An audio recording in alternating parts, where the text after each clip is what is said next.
Gospa Mihelič, kako torej ocenjujete današnje obveščanje o grožnji strani Ministrstva za šolstvo? Vi ste ga izkusili iz prve roke. Minister Logaj, slišali smo, pravi, da so ob 8:23 vsem šolam poslali okrožnico, kjer so zapisali, da je bilo ugotovljeno, da gre za generirano sporočilo in da obstaja nizka stopnja tveganja. Ste vi dobili to okrožnico?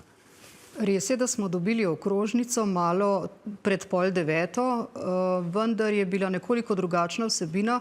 Če sem pravilno sledila, ste tudi objavili vsebino te okrožnice. Tako je. Take se tudi sama spomnim.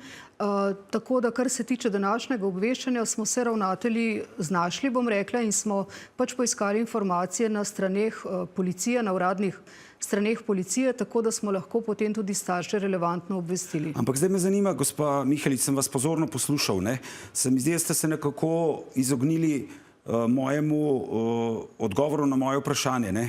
Še enkrat bi ga ponovil. Minister Logaj pravi, da so ob 8:23 vsem šolam poslali okrožnico, kjer so zapisali, da je bilo ugotovljeno, da gre za generirano sporočilo in da obstaja nizka stopnja tveganja.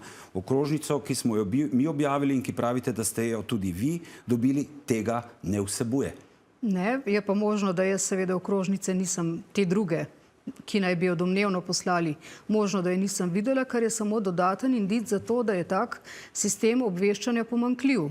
Kajti pošta lahko zaradi izrednega stanja, ko nimamo časa gledati v računalnik in brati okrožnic, lahko jo spregledamo, lahko roma v spam, lahko pa tudi, da so se na ministrstvu informacije morda izgubile ali pa so bile, ne vem, ne znam vam pravzaprav na to odgovoriti. Dejstvo je, da jaz te okrožnice, ki jo vi navajate, nisem videla. Se pravi, da so vam poslali okrožnico, v katerem je bilo zapisano, da gre za generirano sporočilo in da obstaja nizka stopnja tveganja. Te okrožnice vi niste videli. Ne, sem pa tako kot večina mojih kolegov potem poiskala informacije na policijski strani, na strani policijske uprave in pa seveda tudi, kar ste mediji zapisali, tako da smo potem lahko pomirili zaskrbljene starše, tudi morebiti, če so bili naši sodelavci, tako da je na večini šol vendarle pouk potekal normalno.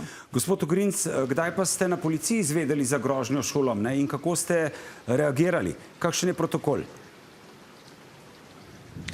Ja, na policiji smo bili o grožnji obveščeni okrog 6. ure zjutraj, se pravi potem, ko so zaposleni v teh vzgojno-izobraževalnih zavodih prišli na delo in se seznanili s pošto. Stekli so prvi nujni ukrepi, ki so jih v začetku usmerjali operativno-komunikacijski centri in seveda policisti so šli na kraj in izvedli zavarovanje oziroma evakuacije, preglede objektov in obveščali o ugotovitvah operativno-komunikacijske centre. Koga ste obveščali o teh ugotovitvah? Ravnatelje ali Ministrstvo za šolstvo? Policisti na kraju so bili v stiku z vodstvi šol. Kar se tiče generalne policijske uprave, pa se je potem sestala delovna skupina v skladu s protokolom, ki je ocenila stopnjo groženj in se na podlagi ugotovitev, ki so bile danes že predstavljene, odločila za stopnjo nizko. Ves čas smo bili na zvezi z Ministrstvom za vzgojo in izobraževanje in smo jim na koncu tudi podali pisno obvestilo v skladu s protokolom. Gospa Mihelič, kakšen je zdaj ta protokol? Bi vas morala policija ali Ministrstvo za šolstvo obvestiti o tem, kakšna je stopnja tveganja?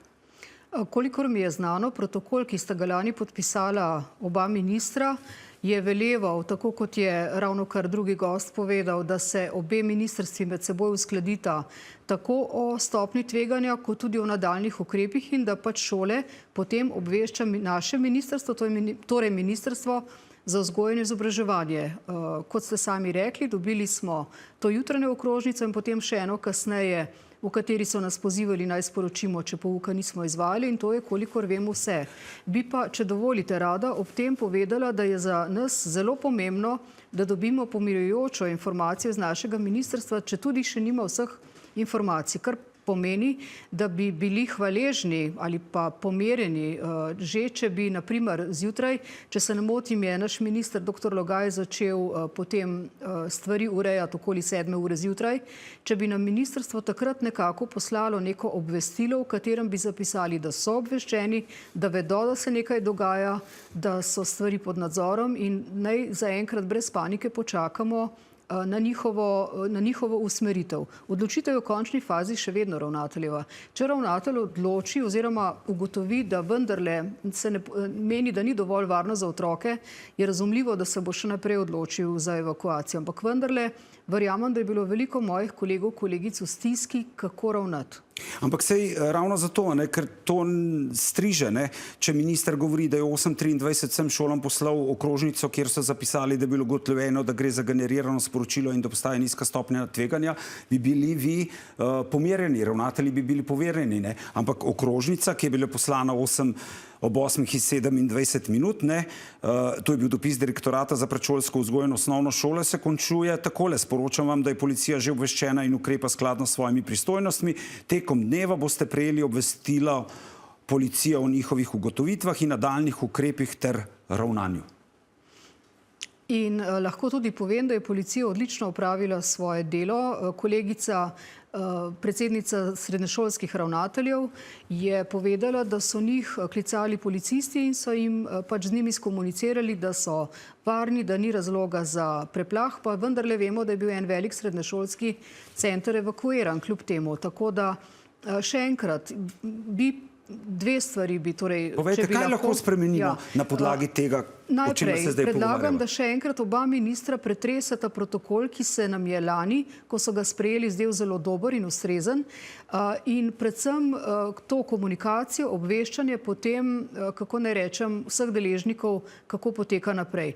Tako da drugi predlog pa je, tako kot smo v COVID obdobju, ki je bil tudi nekaj izrednega in očitno bomo teh situacij čedalje več imeli, da nam preko, to, kar ste vi že uvodoma sami rekli, naprimer preko SMS sporočil, zjutraj pošlje obvestilo, vse pod kontrolo, brez panike, vas obvestimo čez 15 minut naprej kako. Pa če tudi čez 15 minut še v teku brez panike.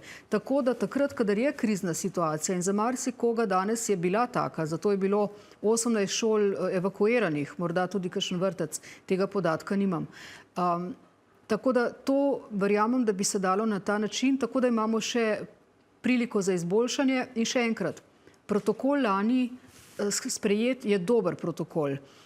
Recimo temu, da je bila danes samo neke sorte generalka, tako da, ko bo tretjič prišlo do tega, ne bo več take zadrege. In tudi ne izgovorov. In tudi ne izgovorov. Vendarle me pa ob tem skrbi ena reč. Katera? Namreč, če se bomo navadili na to vrstna sporočila, ali bomo reagirali takrat, kadar pa sporočilo ne bo lažno. Nikoli ne vemo, ali je lažno ali ne.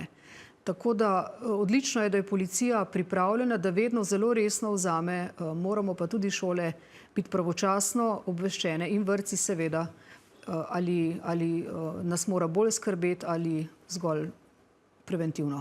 Gospod Ogrinc, pri policiji smo, na podlagi česa ste v policiji ocenili, da gre danes za majhno grožnjo in seveda, kaj za policiste pomeni, če se bojo te grožnje, ta generirana poročila nadaljevala, ker v tem primeru obstaja nevarnost, da morda pozornost malce popusti. Ne, jaz mnenja sem oziroma prepričan sem, da bo policija zmeraj opravila vse, kar je potrebno. Še posebej, ko gre za šole in vrtce. Imamo vzpostavljen protokol, ob tem pa seveda moramo opozoriti še, da nas tudi druga navodila, ki se nanašajo na grožnje z postavitvijo eksplozivnih teles, napeljujejo oziroma vodijo k temu, da peljemo postopke v skladu z določenimi protokoli. Protokol, o katerem se danes pogovarjamo, je protokol za šole, ki ima 3 stopnje, govorimo o nizki, srednji, visoki. Na podlagi dejstev, ki so nam bila znana in pa seveda, kot sem že omenil, sodelovanja s tujimi varnostnimi organi, smo ocenili, da gre za nizko stopnjo. Menim, da je odločitev bila pravilna, strinjam se z gospo, verjamem, da bo ta generirana sporočila še prihajala vendar vam zagotavljam, da bo policija vedno ravnala enako in zagotovo izvedla vse potrebne ukrepe, da prepreči najhujše. Povejte nam, kakšno ravnanje policiji in šol pa zahteva naslednja stopnja ogroženosti po tem protokolu? Rumena, ki pomeni srednjo stopnjo tveganja, in rdeča, ki pomeni visoko stopnjo tveganja. Se pravi, pri srednji stopnji govorimo o podani nevarnosti za življenje. So potem predvideni določeni ukrepi, govorimo o fizičnem varovanju, zaklepanju, varnostnik in tako naprej, posebna pozornost strani učiteljev. Pri visoki pa se te ukrepi še nadgrajujejo oziroma stopnjujejo do tega, da je lahko tudi šolanje od doma, zaprta šola in podobno. Tukaj so te razlike, ki so ključnega pomena in ki v bistvu vplivajo tudi potem na to, da se bomo vsi počutili bolj varni. Gospa Mihelič, povejte nam za konec samo, kako so danes reagirali otroci in kakšno je bilo sodelovanje starši, ki so bili seveda zaskrbljeni verjetno. Na različnih šolah različno. Otroci, kjer je prišlo do evakuacije oziroma obveščanja, so bili razumljivo vznemirjeni. Konkretno lahko povem, da na naši šoli je bil mir. Bilo je živahno, prijetno vzdušje, tako kot vsak drug dan. Učitelji, ki so seveda, tako kot jaz, zjutraj prebrali preko medijev ta obvestila, so morda nekateri prišli vprašati, drugi so pa enostavno zaupali, da ker ni nobenega obvestila iz strani vodstva, naše šole so mirni in varni in so normalno delali naprej. Starši? Starši, ja. Starši, tukaj na tem mestu bi se prav gotovo rada zahvalila vsem staršem, ki nam zaupajo, verjamejo in tudi pridejo takoj po otroke, takrat, kadar jih obvestimo, da je neka nevarnost in da jih nujno potrebujemo. Tudi takrat, kadar si otrok samo poškoduje koleno, ko pade, so starši ali pa stari starši, sorodniki odzivni in vedno zelo hitro pridejo. Tudi danes verjamem, da jih je skrbelo, tudi na našo šolo je bilo precej klicev, seveda smo jih pomerjali, da je vse pod kontrolo, tako da tudi zaradi zaskrbljenih staršev sem se potem odločila, na primer, poslati obvestilo, tako da so potem tudi klici prenehali. Tako da, kar se tiče našega današnjega dneva, je bil normalen dan, brez kakšnih vznemirjenj. Zagotovo se bodo pa jutri morali v šoli učitelji pogovarjati z otroki, kaj se je danes dogajalo, čemu vse to, kar smo slišali in podobno, ker sem prepričana, da se bodo tudi starši doma. In povedali pa ste že, kje so možnosti izboljšav. Najlepša hvala obema, da sta bila naša gosta. Hvala za povabilo. Hvala.